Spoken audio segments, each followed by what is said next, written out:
Here we go, bro. Something off the wall. The brand new Soundstream Tarantulas. Let's play with one. So here it is, baby. The TXP1, so it's a monoblock, 1200D. Now the 1200D, that is its max power.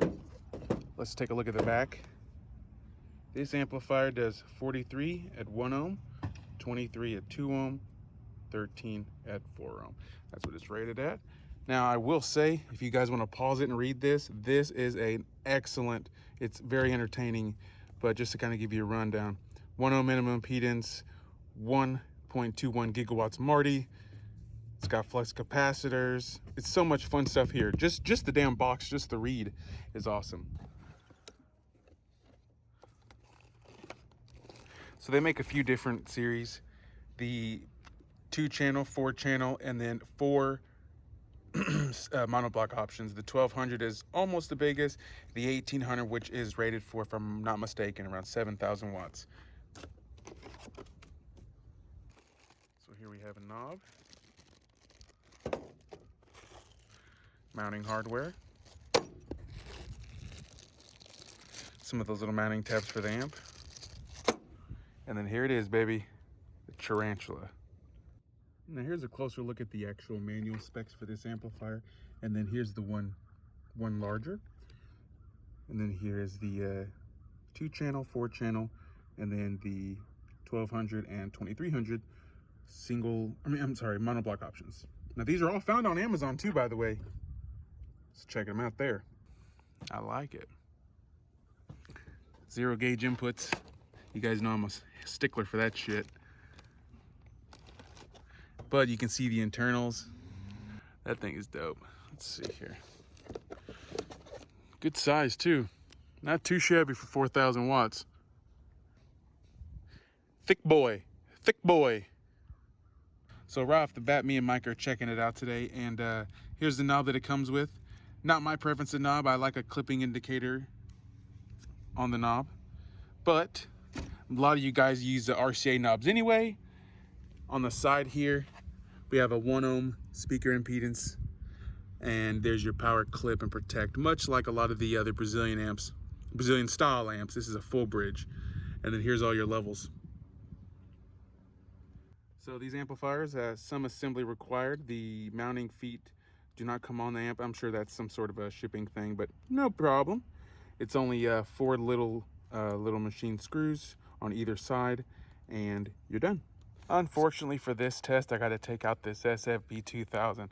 I will say that these amps are in the same family tree, but this Sundown is a monster. One of the best little 2000s I've ever had.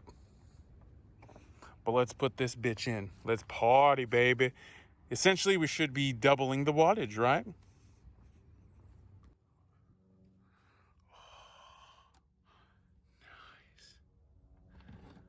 So the Tarantula is installed. The 0 gauge machined inputs fit perfect. And like I was saying a little on the early side about the Sundown amp and the Tarantula amp having some shared DNA, the Sundown knob worked in the Tarantula. So yeah, that's dope. Like I said before, you can find it.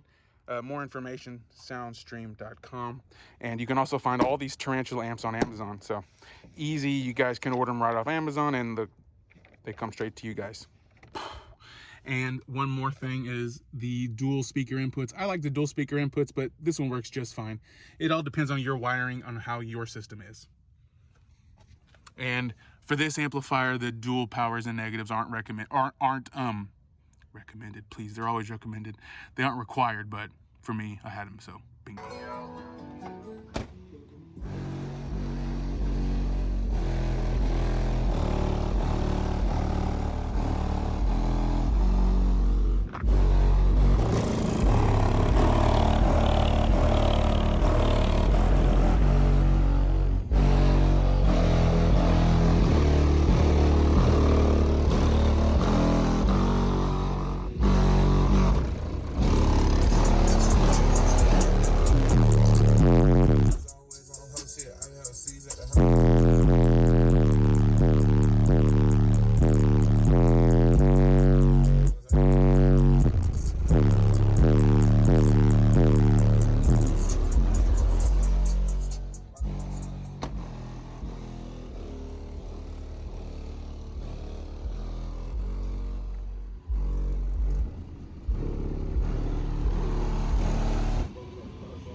the bourbon, baby.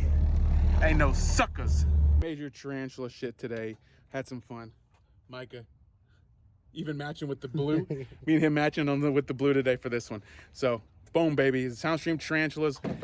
Amazon, soundstream.com. Check them out. Follow Soundstream USA. I got them tagged below. Thank you guys for watching. Hella banging, bro. Peace.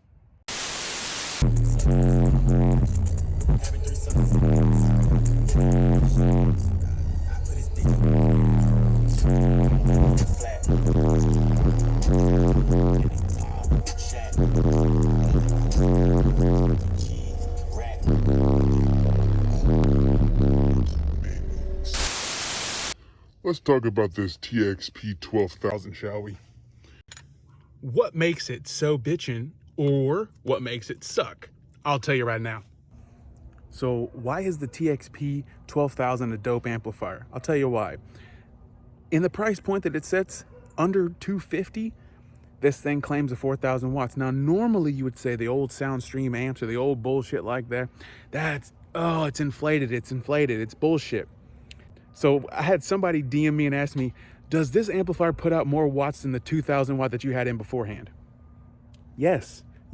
I feel this thing fucking smacks way harder than the 2,000.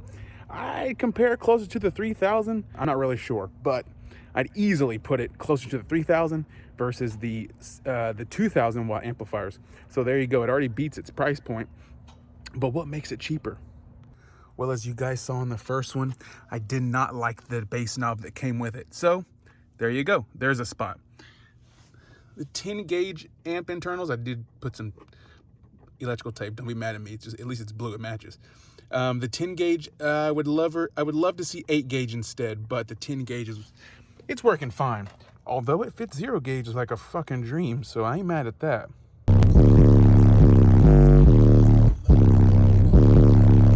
But price per watt, this one will actually, in my opinion, will do some of that fucking wattage compared to some of the past amplifiers that you guys really like to just shoot at, take shots at. It's fine. When an amplifier has an inflated power rating, it should get shots fired at it. I promise you that. But if you look at an amplifier for what its RMS rating is and not for what its max rating is, look at the max rating like a model number. So this is the TXP 12000, TXP1 12000D. 12,000, what the fuck? Nah, man. 4,300 watts RMS is what it claims. I don't know if it's right under, but it sure as hell is not bullshitting when it comes to some watts here. So that's why this Soundstream amp was something that I just said, what? I gotta try one of these things. And I am impressed. I know I mentioned in the first video, but there's other model numbers. There's other models. There's models that go down to 1,200 RMS all the way up to 7,000 watts RMS. The 7,001 would be fun to play with. But for this one, the 43, I really do like it. I really, really like it. So much so that I'm keeping an eye on these Soundstream amps. On these, the TXPs, I'm going to keep my eye on them. I think you guys should too. Yeah, so I mean, just because you guys have never played with Soundstream beforehand doesn't mean you should shy away from this amplifier lineup. Remember that. You don't have to love the brand, but if they come out with something fire like that, boom, baby.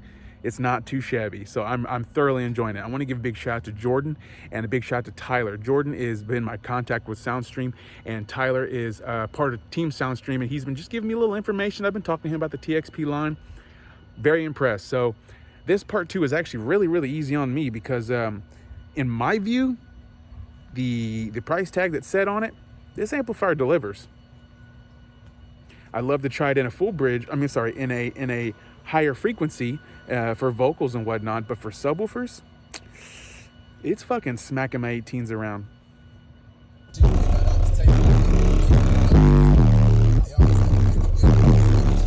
Remember, you can check that amplifier and all the rest of them out, soundstream.com, and you can check them out on Amazon. That's where I saw the pricing on this one, and the 7,000's right above $300. I mean, seriously, check them out.